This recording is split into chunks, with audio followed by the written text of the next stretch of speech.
أنزل السكينة في قلوب المؤمنين ليزدادوا إيمانا مع إيمانهم، ولله جنود السماوات والأرض، وكان الله عليما حكيما.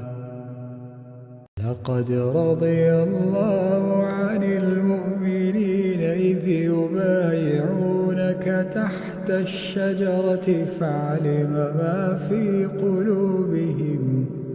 فأنزل السكينة عليهم وأثابهم فتحا قريبا. إذ جعل الذين كفروا في قلوبهم الحمية حمية الجاهلية فأنزل الله سكينته على رسوله وعلى المؤمنين وألزمهم كلمة التقوى وكانوا أحق بها وأهلها، وكان الله بكل شيء عليما.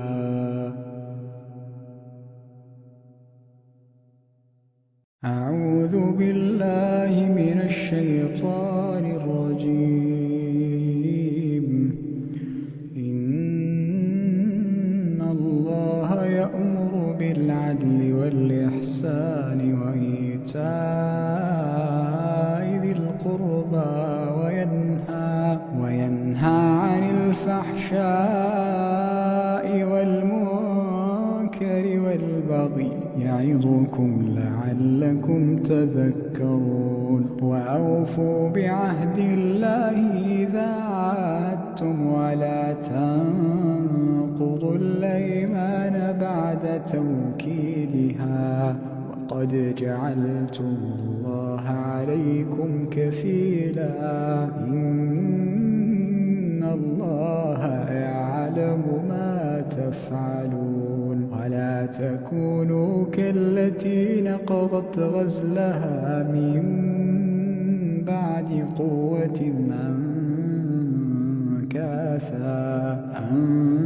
أنكاثا تتخذون أيمانكم دخلا بينكم أن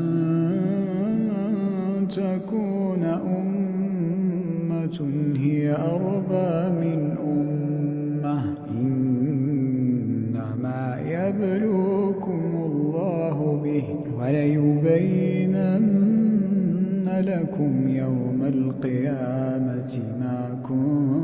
كنتم فيه تختلفون. ولو شاء الله لجعلكم أمة واحدة ولكن يضل من يشاء ويهدي من يشاء ولكن يضل من يشاء ويهدي من يشاء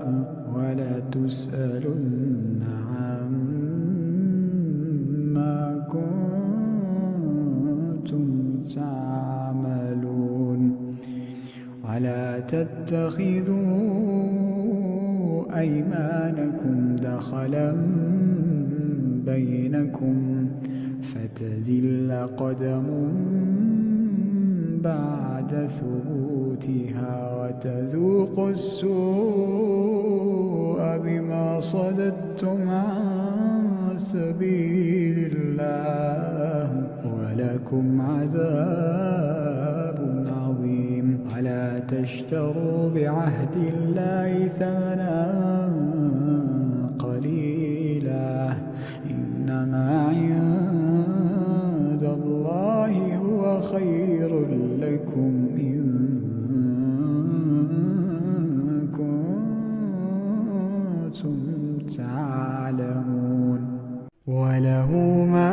السماوات والأرض وله الدين واصبا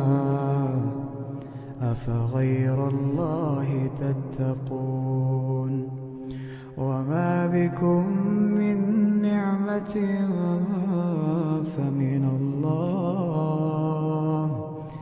ثم إذا مسكم الضر فإليه تجأرون ثم إذا كشف الضر عنكم إذا فريق منكم بربهم يشركون ليكفروا بما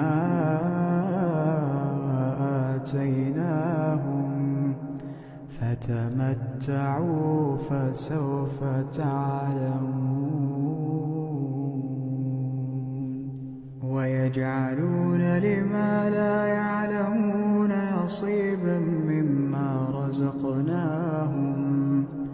تالله لتسألن عما كنتم تفترون ويجعلون لله البنات سبحانه ولهم ما يشتهون وإذا بشر أحدهم بالأنثى ظل وجهه مسودا وهو كظيم يتوارى من القوم من سوء ما بشر به أيمسكه على هون أم يدسه في التراب ألا ساء ما يحكمون للذين لا يؤمنون بالآخرة مثل السوء ولله المثل الأعلى وهو العزيز الحكيم ولو يؤاخذ الله الناس بظلمهم ما ترك عليها من دابة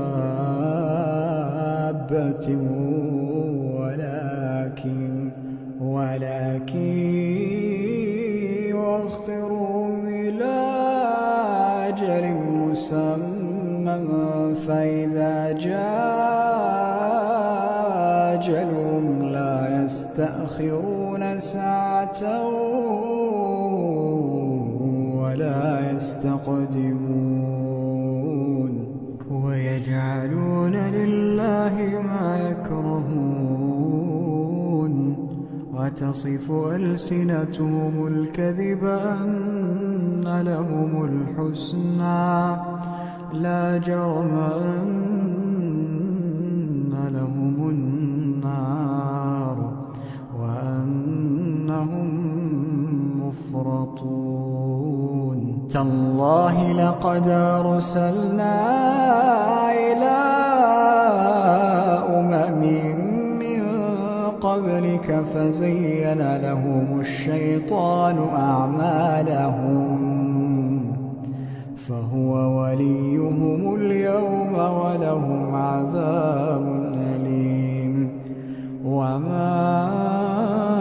أنزلنا عليك الكتاب إلا لتبين لهم الذي اختلفوا فيه وهدى ورحمة لقوم يؤمنون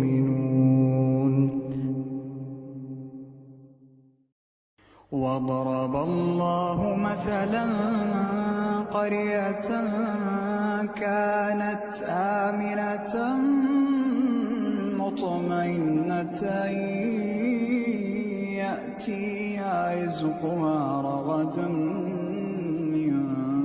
كل مكان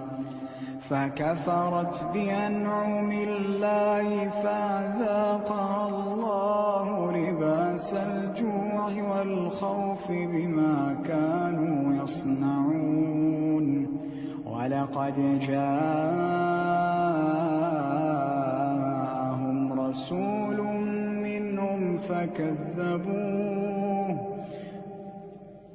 فأخذهم العذاب وهم ظالمون. أعوذ بالله من الشيطان الرجيم. بسم الله الرحمن الرحيم. ألف لام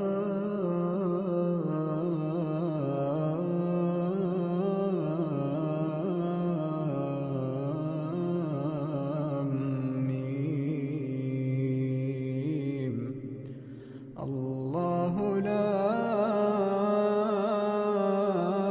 إله إلا هو الحي القيوم. نزل عليك الكتاب بالحق مصدقا لما بين يديه وأنزل التوراة والإنجيل من قبل هدى للناس وأنزل الفرقان.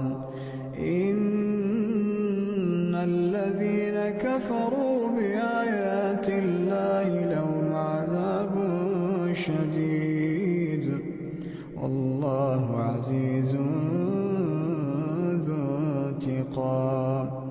إن الله لا يخفى عليه شيء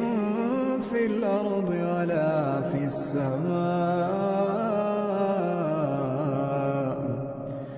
هو الذي يصوركم في الأرحام كيف يشاء. لا إله إلا هو العزيز الحكيم. هو الذي أنزل عليك الكتاب منه آيات محكمات هن أم الكتاب وأخر متشابهات. فأما الذين في قلوبهم زيغ فيتبعون ما تشابه منه ابتغاء الفتنة وابتغاء تأويله وما يعلم تأويله إلا الله. والراسخون في العلم يقولون آمنا به كل من عند ربنا وما يذكر إلا أولو الألباب. ربنا لا تزغ قلوبنا بعد إذ هديتنا وهب لنا من لدنك رحمة إنك أنت الوهاب. ربنا إنك جامع الناس ليوم لا ريب فيه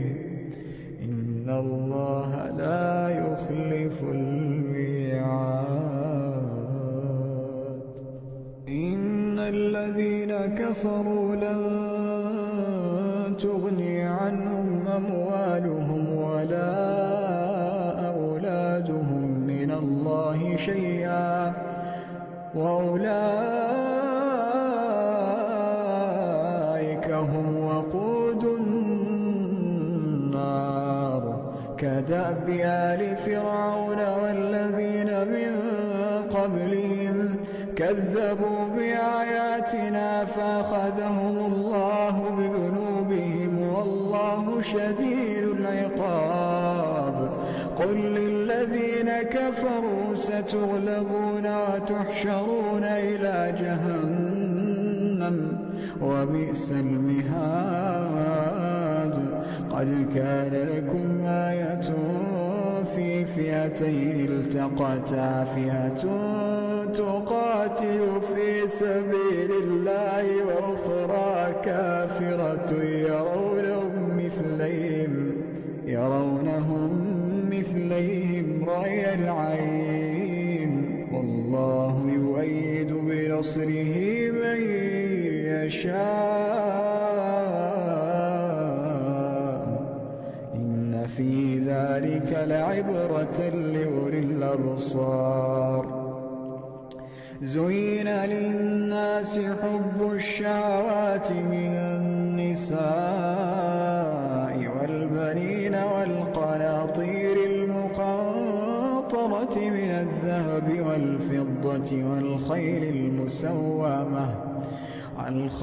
المسومة والأنعام والحرث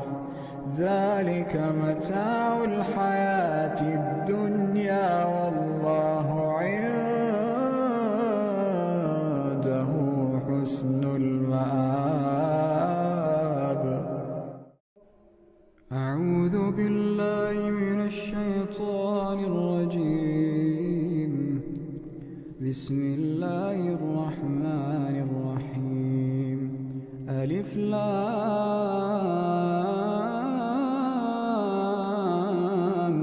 ميم. تنزيل الكتاب لا ريب فيه من رب العالمين. أم يقولون افتراه بل هو الحق من ربك لتنذر قوما ما آتاهم من نذير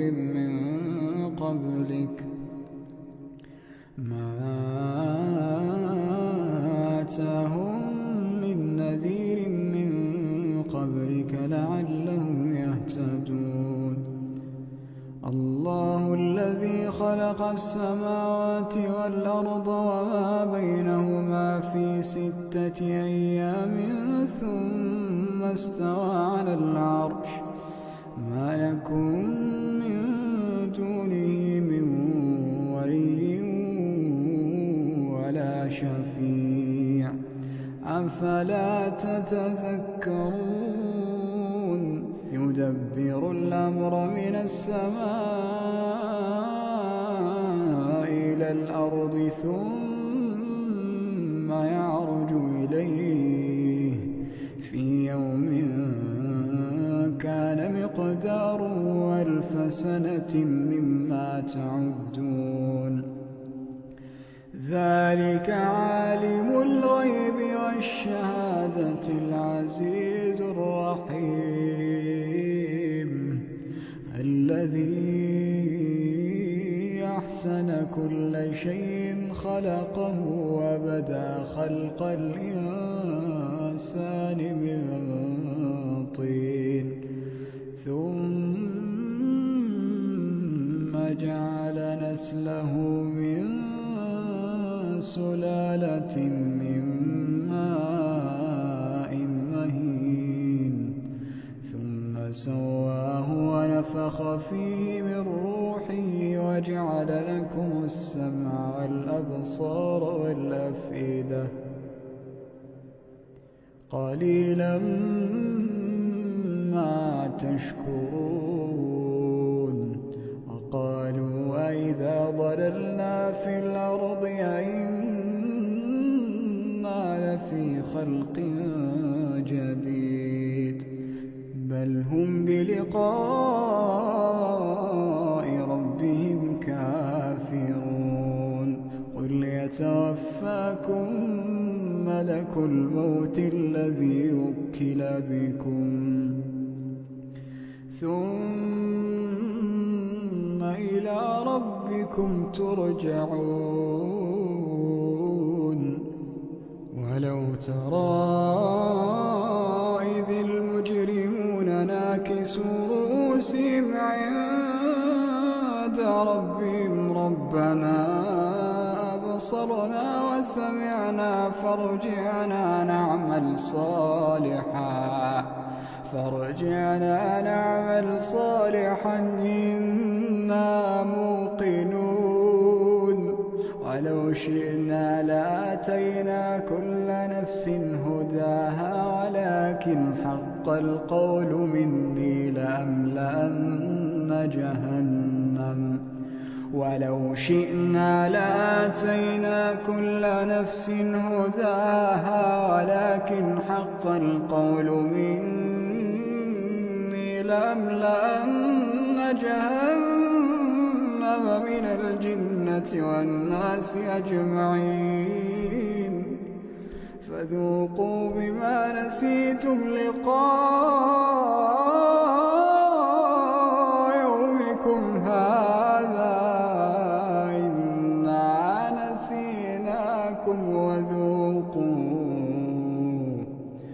إنا نسيناكم وذوقوا عذاب الخلد بما كنتم تعملون إنما يؤمن بآياتنا الذين إذا ذكروا بها خروا سجدا وسبحوا بحمد ربهم وهم لا يستكبرون تتجافى جنوبهم عن المضاجع يدعون ربهم خوفا وطمعا ومما رزقناهم ينفقون فلا تعلم نفس ما أخفي لهم من قرة أعين جزاء بما كانوا يعملون أفمن كان مؤمنا كمن كان فاسقا لا يستوون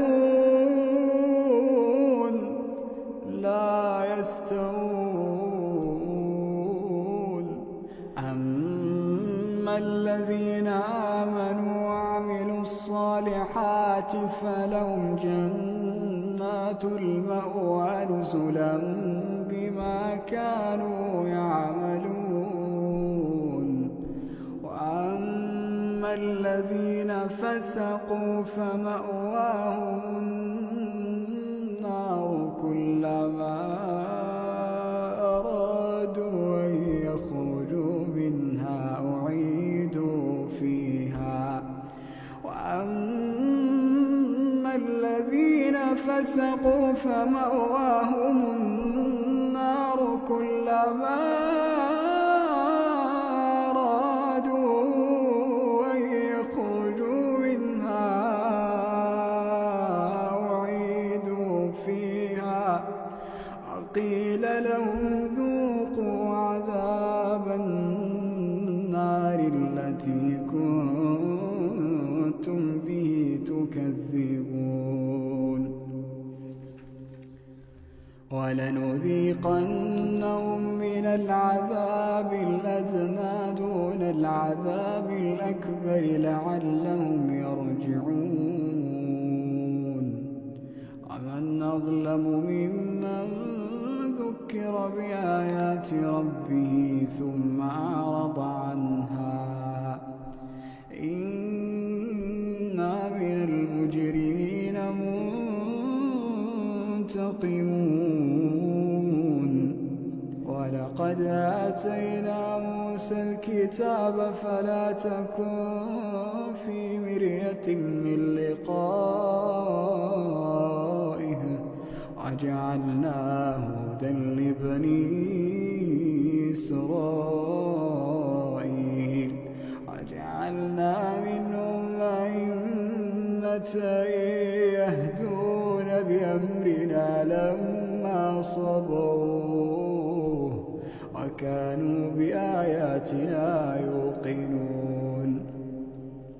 إن ربك هو يفصل بينهم يوم القيامة فيما كانوا فيه يختلفون أولم يهد لهم كم أهلكنا من قبلهم من القرون يمشون في مساكنهم إن في ذلك لآيات أفلا يسمعون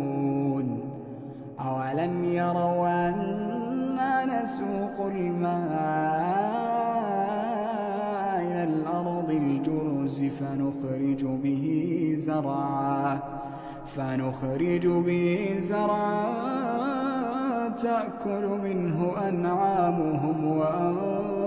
وأنفسهم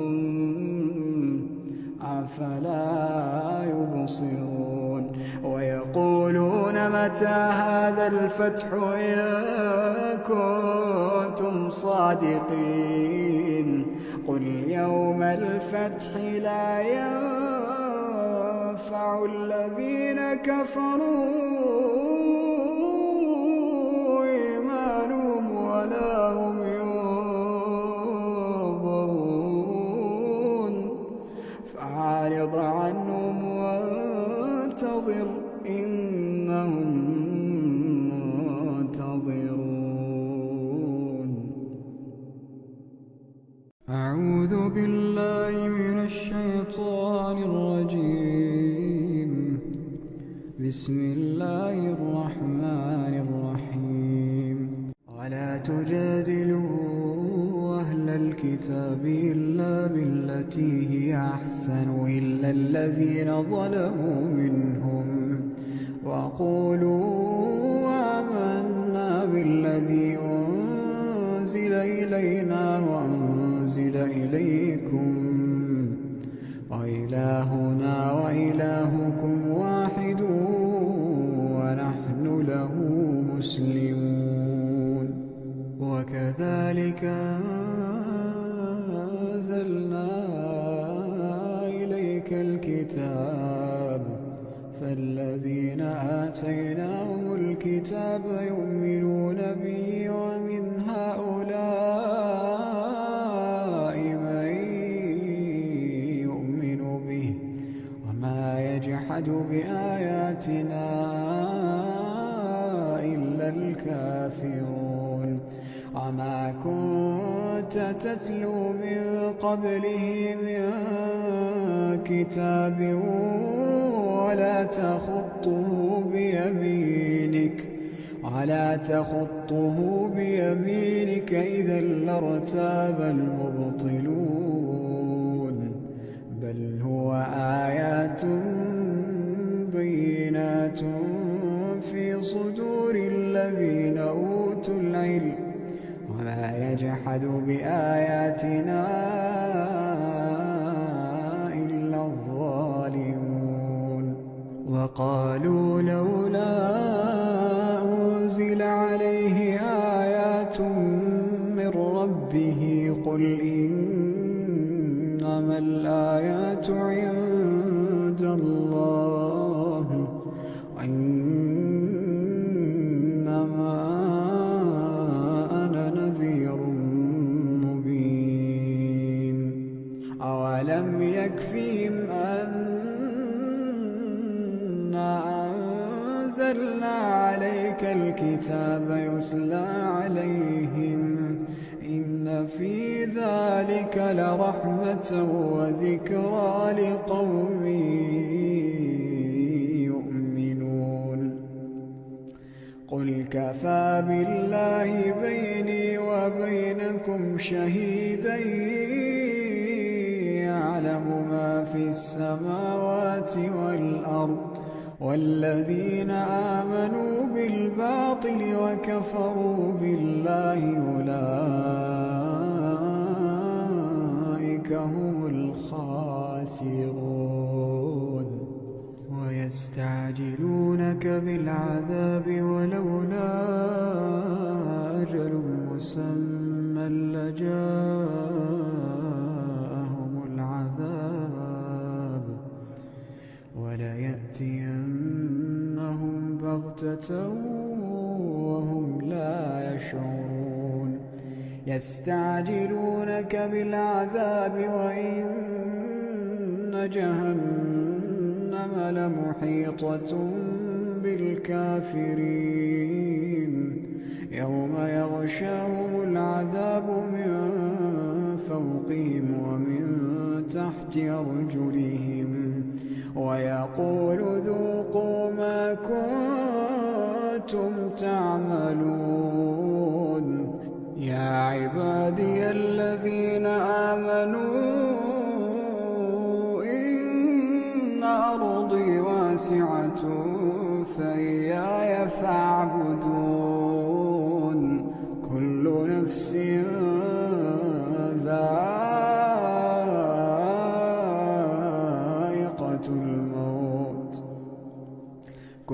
نفس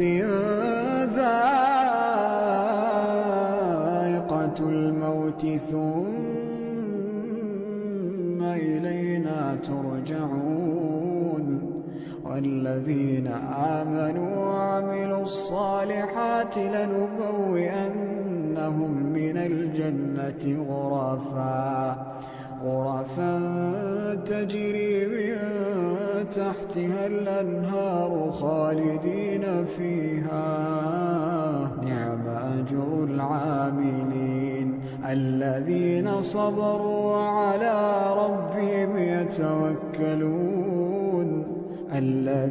صبروا وعلى ربهم يتوكلون وكأين من دابة لا تحمل رزقها الله يرزقها وإياكم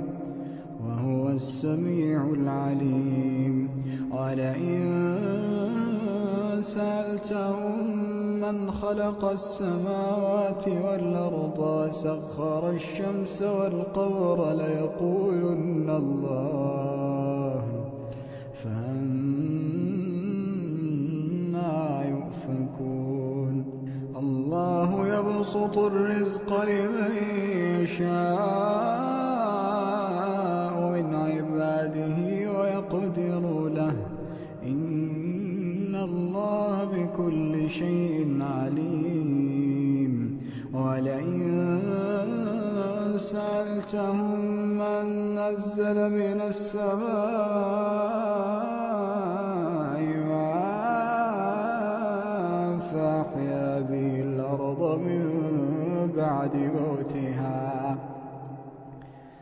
فأحيا به الأرض من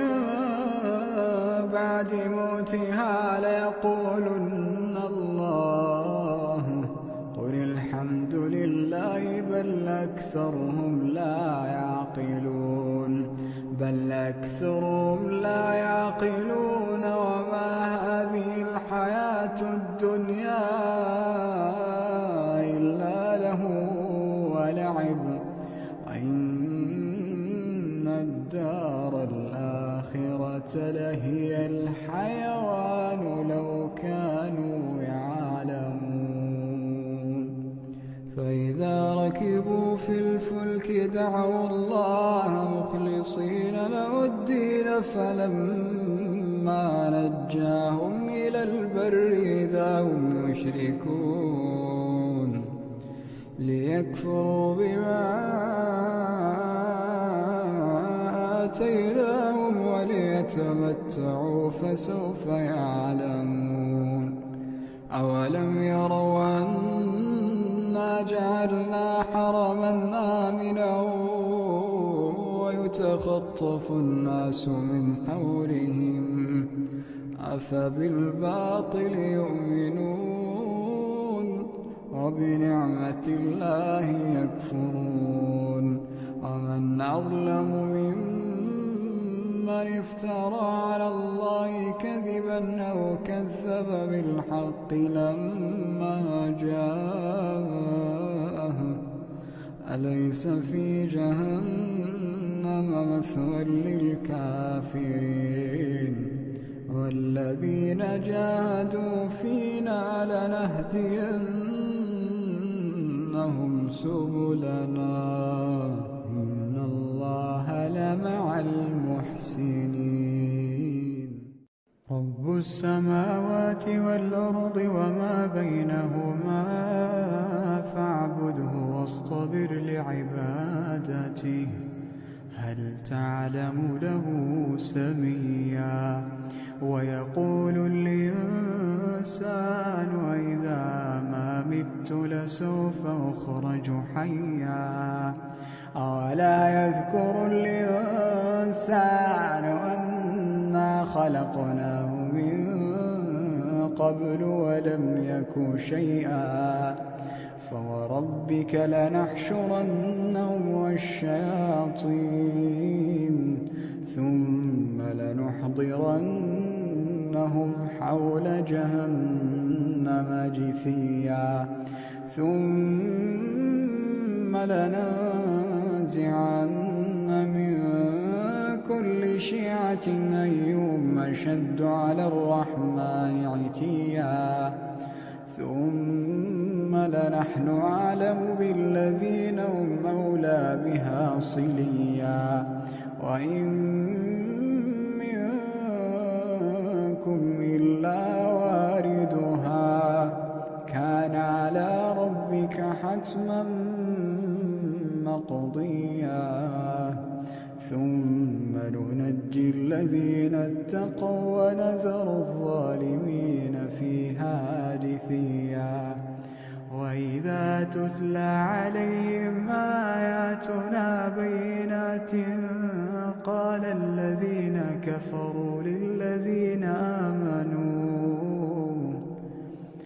قال الذين كفروا للذين آمنوا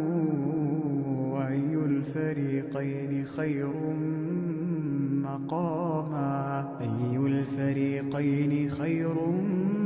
مقاما وأحسن نديا وكم أهلكنا قبلهم من قرن هم أحسن أثاثا ورئيا قل من كان في الضلالة فليمدد له الرحمن مدا حتى إذا رأوا ما يوعدون إما العذاب وإما الساعة فسيعلمون من هو شر مكانا وأضعف جندا ويزيد الله الذين اهتدوا هدى والباقيات الصالحات خير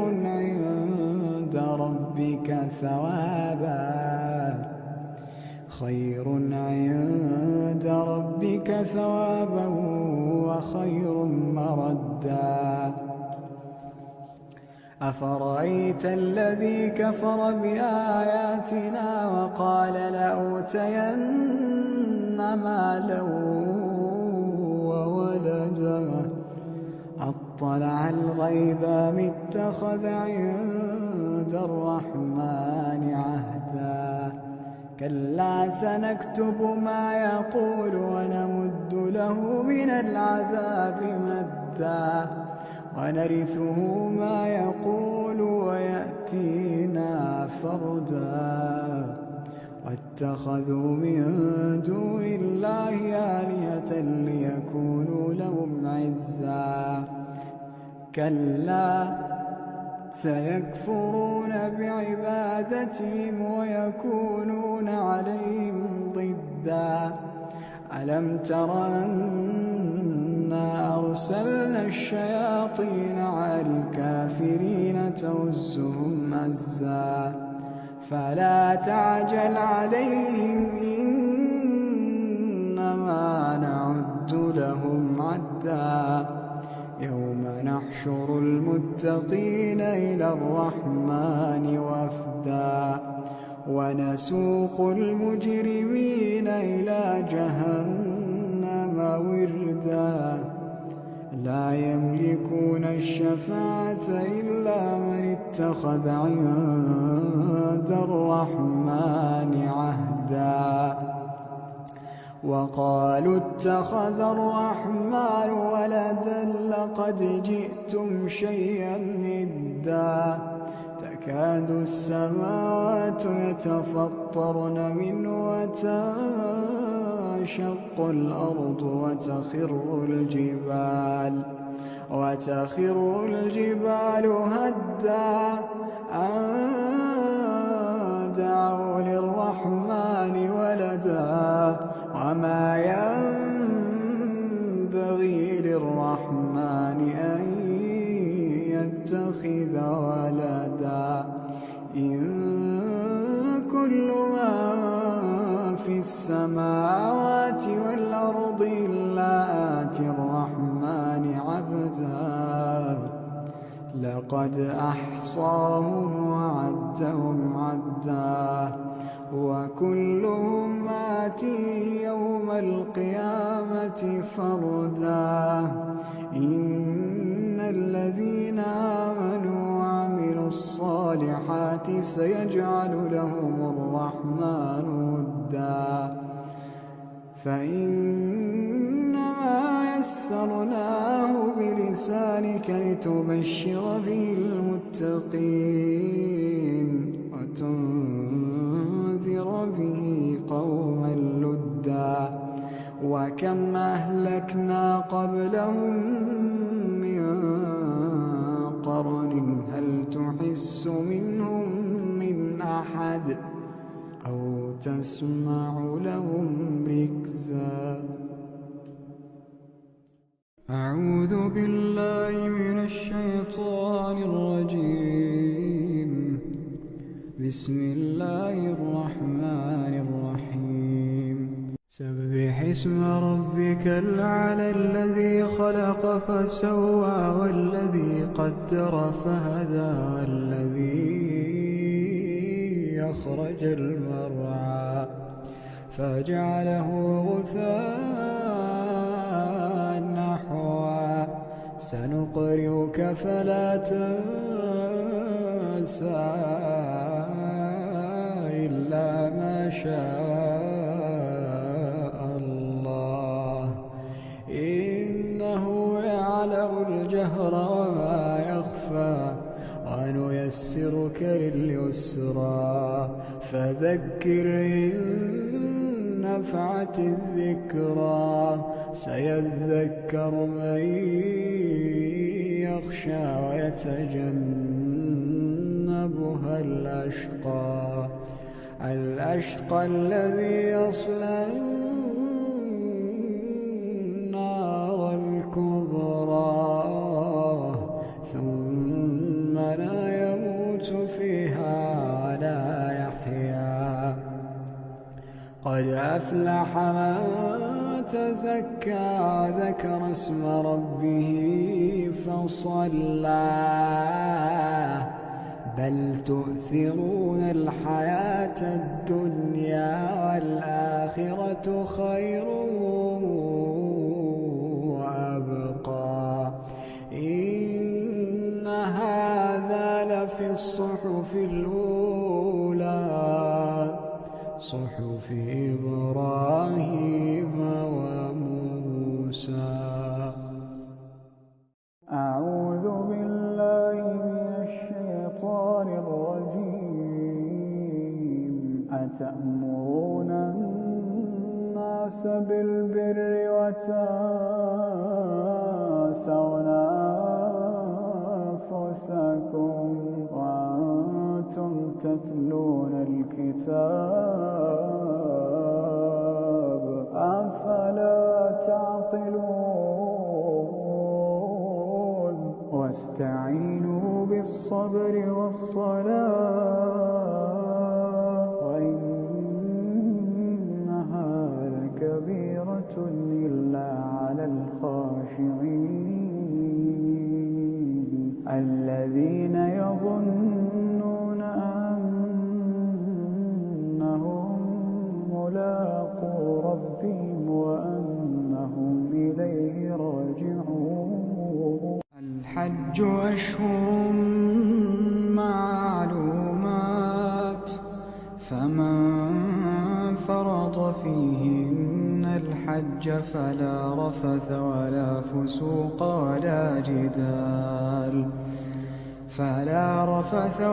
فسوق ولا جدال في الحج وما تفعلوا من خير يعلمه الله وتزودوا فإن خير الزاد التقوى واتقون يا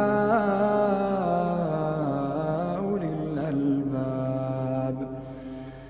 ليس عليكم جناح أن تبتغوا فضلا من ربكم فإذا أفضتم من عرفات فاذكروا الله عند المشعر الحرام واذكروه كما هداكم وإن كنتم من وإن كنتم من قبله لمن الضالين ثم أفيضوا من حيث أفاض الناس واستغفروا الله إن الله غفور رحيم فإذا قضيتم مناسككم فاذكروا الله كذكركم آباءكم أو أشد ذكرا فمن الناس من يقول ربنا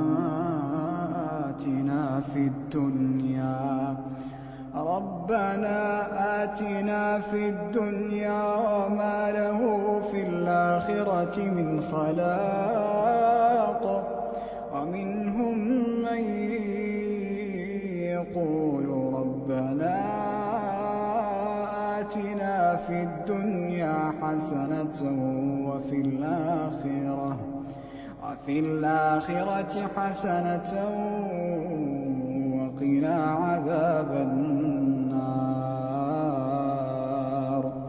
وقنا عذاب النار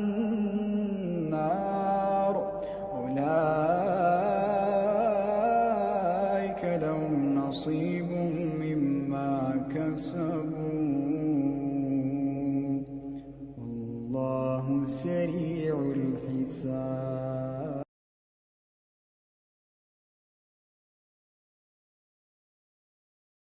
إلا تنصروه فقد نصره الله إذ أخرجه الذين كفروا ثاني اثنين إذ هما في الغار إذ يقول لصاحبه لا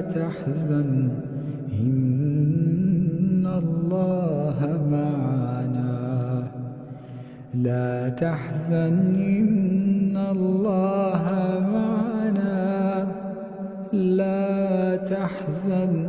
إن الله معنا فأنزل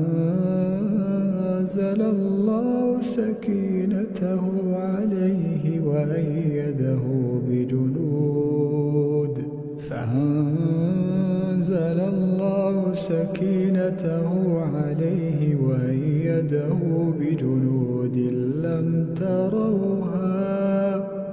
وجعل كلمة الذين كفروا السفلى